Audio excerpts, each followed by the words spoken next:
নমস্কার বন্ধুরা, Tiyasha food house চ্যানেলে সকল বন্ধুদের স্বাগত জানিয়ে নতুন একটা রেসিপি নিয়ে আজকের ভিডিওটি শুরু করছি।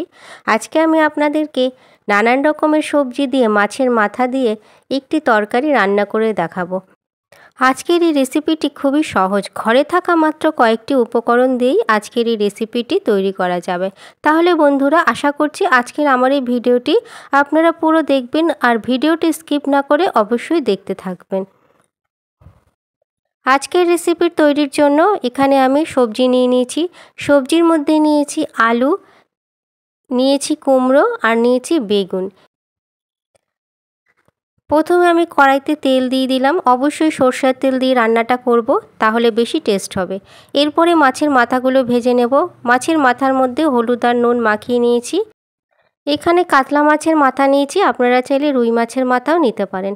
মাছের মাথাগুলো উল্টে পাল্টে প্রথমে খুব ভালো করে ভেজে নেব। মাছের মাথাগুলো ভাজা হয়ে গেল, তুলে নিয়েছি। এরপরে ফোড়নের জন্য দিয়ে দিলাম 5 ফোড়ন আর একটা শুকনো লঙ্কাকে আমি চিড়ে দিয়েছি। তারপরে একটা মিডিয়াম সাইজের পেঁয়াজ কেটে নিয়েছি, সেই পেঁয়াজটাকে তেলের মধ্যে দিয়ে খুব ভালো করে ভেজে নিতে হবে। প্রথমে পেঁয়াজটাকে একদম লাল করে ভেজে নেব। পেঁয়াজটা লাল করে ভাজা হয়ে গেছে, তারপরে এর মধ্যে দিয়ে দেব আদা রসুন বাটা আর দিলাম জিরে বাটা। এখন সমস্ত মশলাগুলোকে খুব ভালো করে কষিয়ে নিতে হবে। আজকের এই রেসিপিটি খুবই সহজ, খেতে কিন্তু দুর্দান্ত। আপনারা চাইলে অবশ্যই বাড়িতে মাছের মাথা দিয়ে আলু কুমড়ো রেসিপিটা একবার হলেও তৈরি করে নিতে পারেন, দেখবেন খুবই ভালো লাগবে খেতে।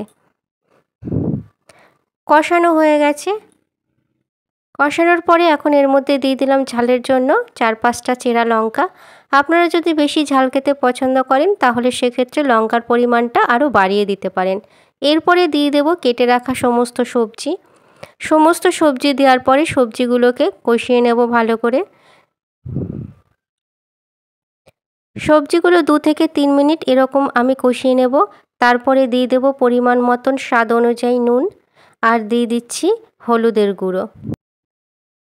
তারপরে আমি দিয়ে দিলাম 1/2 টিস্পুনের মতন লঙ্কার গুঁড়ো। সব কিছু একসাথে খুব ভালো করে আবারও কষিয়ে নেব। মাত্র 1 মিনিটের মতন কষিয়ে নিলে হয়ে যাবে। সবজির তরকারিতে বেশিক্ষণ না কষালেও চলে। সমস্ত কিছুকে একসাথে 1 মিনিট ধরে আরেকবার কষিয়ে নিয়েছি। কষানো হয়ে গেলে এখন আমি দিয়ে দেব পরিমাণ মতন জল।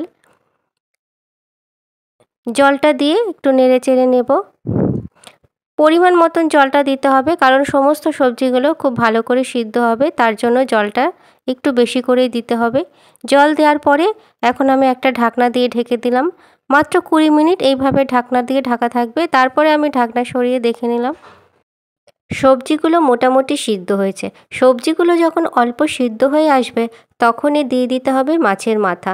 মাছের মাথাগুলো দিয়ে একটু নেড়ে নেব, যাতে মাছের মাথাগুলো ভালোভাবে সিদ্ধ হয়ে যায়। আর বন্ধুরা, এইভাবে মাছের মাথা দিয়ে সবজির তরকারি করলে দারুণ লাগবে। এরপরে একটা ঢাকনা দিয়ে আমি ঢেকে দেব, যাতে মাছের মাথাগুলো খুব ভালোভাবে সিদ্ধ হয়ে যায়। মাত্র 2 থেকে 3 মিনিট এইভাবে আমি ঢাকনাটা ঢেকে রাখলাম। তারপরে উল্টে দেখে নেব মাছের মাথাগুলো মোটামুটি সিদ্ধ হয়ে গেছে। এইবারে মাছের মাথাগুলো ভেঙে দেব। মাছের মাথাগুলো ভেঙে দেওয়াতে পুরো সবজির তরকারির মধ্যে মাছের মাথাগুলো মিশে যাবে আর সেক্ষেত্রে খেতে খুবই ভালো লাগবে। এইভাবে মাছের মাথাগুলো আমি ভেঙে দেব। আর এই সবজির তরকারিটা যদি একটু মিষ্টি মিষ্টি লাগে তাহলে খুবই ভালো লাগবে। তার জন্য আমি 1/2 চামচের মতন চিনি দিয়ে দিয়েছি। চিনি দিয়ে এবারে একটু নেড়ে নিলাম। আর এই সবজির তরকারিটা একদম মাখা মাখা হবে, তাহলে খুবই ভালো লাগবে খেতে।